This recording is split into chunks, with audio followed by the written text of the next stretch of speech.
Another day, another migration update.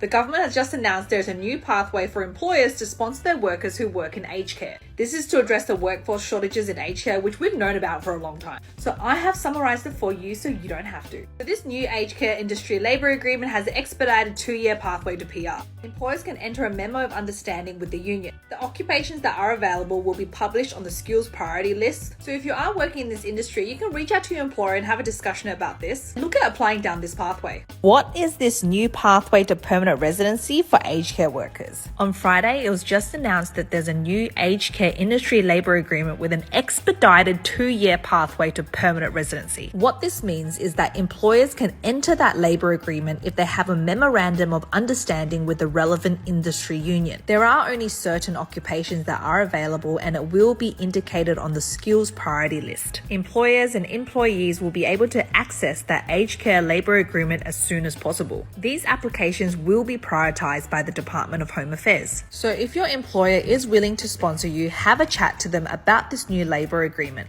Whoa. So aged care workers now have a pathway to permanent residency, and this includes nursing support worker, personal care assistant, as well as the aged or disabled carer. So your employer will need to sponsor you and enter into a labour agreement with the government, but let's have a look at the requirements. So you'll need to have a Certificate 3 or equivalent, or at least 12 months work experience in that field. There's no requirement like the normal 482 where you have to have 2 years full-time post-qualification work experience. Just a Certificate 3 or at least 12 months work experience in that occupation. If you're an overseas applicant, then you'll need to have a skills assessment, and the English requirement is only 5 each for IELTS. If you're working in certain target communities, then you only need 4.5 in each band for IELTS. I know a lot of people are asking if you needed to make at least $70,000 per annum, but the requirement is at least $51,222 per annum. This is insane and such a good opportunity, so it's time to get in touch with your employer. So your employer can sponsor you under the TSS 482 visa. You'll need to work for them for at least 2 years, and then you'll be eligible for permanent residency under the 186 visa.